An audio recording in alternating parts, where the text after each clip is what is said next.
ആർത്തവ വിരാമ കാലഘട്ടത്തിൽ താൻ അനുഭവിച്ച ശാരീരികവും മാനസികവുമായ യാതനകളെക്കുറിച്ച് നടി ഐശ്വര്യ.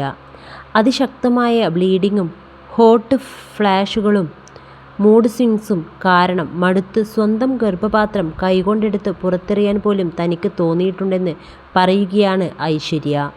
എൻ്റെ മെനോപോസ് കാലഘട്ടം ഇപ്പോൾ കഴിഞ്ഞു. ആ സമയത്ത് ഞാൻ അനുഭവിച്ച ഏറ്റവും വലിയ ബുദ്ധിമുട്ട് ഹോട്ട് ഫ്ലാഷുകൾ ആയിരുന്നു. എസിയിൽ ഇരുന്നാൽ പോലും പെട്ടെന്ന് ശരീരം അസഹനീയമായി ചൂടാവുകയും മുതുക്കെല്ലാം വിയർത്തൊലിക്കുകയും ചെയ്യും.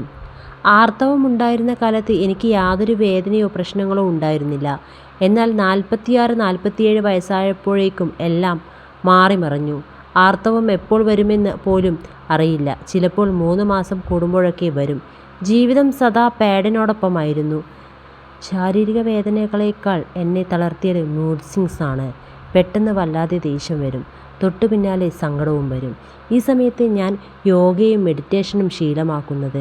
ഇടയ്ക്ക് അതിഭീകരമായ ബ്ലീഡിംഗ് ഉണ്ടായിരുന്നു. ഷൂട്ടിനായി കേരളത്തിൽ നിൽക്കുമ്പോഴായിരുന്നു അത്. കിടക്കയിലടക്കം രക്തം പടരുന്ന അവസ്ഥ, ജീവൻ പോകുന്ന വേദന. വല്ലാത്തൊരു നിരാശയിൽ എൻ്റെ യൂട്രസ് കൈകൊണ്ട് എടുത്ത് പുറത്ത് കളഞ്ഞാലോ എന്ന് വരെ ഞാൻ ചിന്തിച്ചു പോയിട്ടുണ്ട്. അമ്മയോട് സങ്കടം പറഞ്ഞപ്പോൾ യോഗ തുടരാനായിരുന്നു ഉപദേശം. ഞാൻ അത് പാലിച്ചു. സദ്ഗുരുവിൻ്റെ യോഗ ക്ലാസുകളിലാണ് എന്നെ ആ നരകതുല്യമായ അവസ്ഥയിൽ നിന്ന് കരകയറ്റിയത്. ഇപ്പോൾ ഹോട്ട് ഫ്ലാഷും മൂഡ് സ്വിങ്സും ഒക്കെ മാറി ശരീരം എൻ്റെ നിയന്ത്രണത്തിലാണെന്ന സമാധാനമുണ്ടെന്നും താരം പറയുന്നു.